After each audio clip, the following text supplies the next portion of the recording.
AC. 20 ವರ್ಷದ ಮೇಲೆ 25 ವರ್ಷ ಇರ್ಬೋದಾ ಅಂತ. Full tie.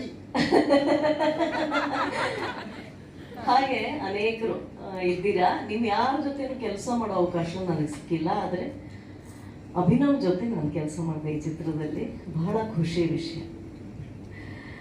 ಸಾಮಾನ್ಯವಾಗಿ ಅವ್ರು ಹೇಳಿದ್ರು, ಅದನ್ನು ಪ್ರಸ್ತಾಪ ಮಾಡಿದ್ರು, ಒಬ್ಬ ಮಹಿಳಾ ನಿರ್ದೇಶಕಿ ಬಂದು ಹೀಗೊಂದು ಕಥೆ ನಾನು ಮಾಡ್ತಾ ಇದ್ದೀನಿ ಅಂತಾಗ ನೀವು ಹೇಳಿದ ಹಾಗೆ ಶ್ರುತಿ ಅವ್ರ ಡೈಲಾಗ್ ಇರೋ ಹಾಗೆ ಶಬರಿ ಥರ ಕಾಯ್ತಾ ಇರಬೇಕಾಗತ್ತೆ ನಿರ್ಮಾಪಕರಿಗೆ. ಆದರೆ ಅಜನೀಶ್ ಅವರು ನಿಜವಾಗ್ಲೂ ಪ್ರತಿಭೆಗೆ ಅಥವಾ ಕಲೆಗೆ ಯಾವುದೇ ತಾರತಮ್ಯ ಇರೋದಿಲ್ಲ, ಲಿಂಗ ತಾರತಮ್ಯ. ಹೆಣ್ಣು ಗಂಡು ಅಂತ ಇರಲ್ಲ ಕಲೆಗೆ ಮಾತ್ರ, ಬೇರೆ ಎಲ್ಲದರಲ್ಲಿ ಇರಬಹುದೇನೋ, ಕಲೆಗೆ ಕಲಾವಿದರಿಗೆ ಮಾತ್ರ ಹೆಣ್ಣು ಗಂಡು ಅನ್ನೋದಿರೋದಿಲ್ಲ.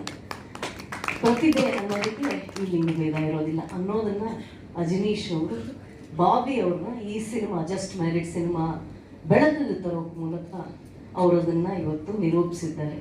ಸ್ವತಃ ಬಹಳ ಇಡೀ ವಿಶ್ವಕ್ಕೆ ಕನ್ನಡವನ್ನು, ಕಾಂತಾರವನ್ನು, ಕನ್ನಡದ ಹಾಡುಗಳನ್ನು, ಕನ್ನಡದ ಸಂಗೀತವನ್ನು ಕೊಂಡೊಯ್ದಂತಹ ಅತ್ಯಂತ ಪ್ರತಿಭಾವಂತ ಸಂಗೀತ ನಿರ್ದೇಶಕರು.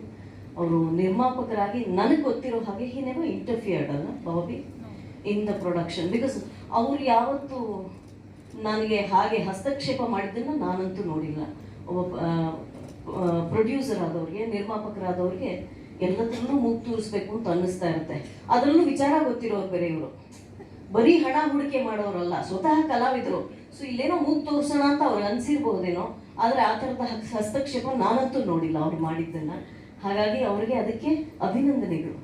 ಬಹಳ ನೀವು ತಾಳ್ಮೆಯಿಂದ ಈ ಚಿತ್ರವನ್ನು ಅವರ ಮಗು ಅಂತ ಅವ್ರಿಗೆ ಬಿಟ್ಟು ಅವರದಕ್ಕೆ ಈ ತಿದ್ದಿ ತೀಡಿ ರೂಪ ಕೊಟ್ಟು ಜಗತ್ತಿನ ಮುಂದೆ ನಿಲ್ಲಿಸೋ ಹಾಗೆ ಮಾಡಿದ್ದೀರಿ. ಪಾರ್ವತಿಗೆ ಶ್ರೀಗಂಧದಲ್ಲಿ ಒಂದು ಹುಡುಗನನ್ನು ತಯಾರಿಸ್ತಾರೆ ಭಕ್ತಿ, ಹಾಗೆ ಪುರಾಣದಲ್ಲಿ ಬರುತ್ತಲ್ವ, ಶಿವಪುರಾಣದಲ್ಲಿ. ಹಾಗೆ ಅವರು ಆ ಸಂಪೂರ್ಣ ಜವಾಬ್ದಾರಿಯನ್ನು ಬಾಬಿ ಅವ್ರಿಗೆ ಕೊಟ್ಟು ಅವರು ಪಕ್ಕ ನಿಂತು ನೀವು ಮಾಡಿ ಕೆಲಸ ಅಂತ ನಮ್ಮೆಲ್ಲರಿಗೆ ಅವರು ಪ್ರೋತ್ಸಾಹವನ್ನು ಕೊಟ್ಟಿದ್ದಾರೆ.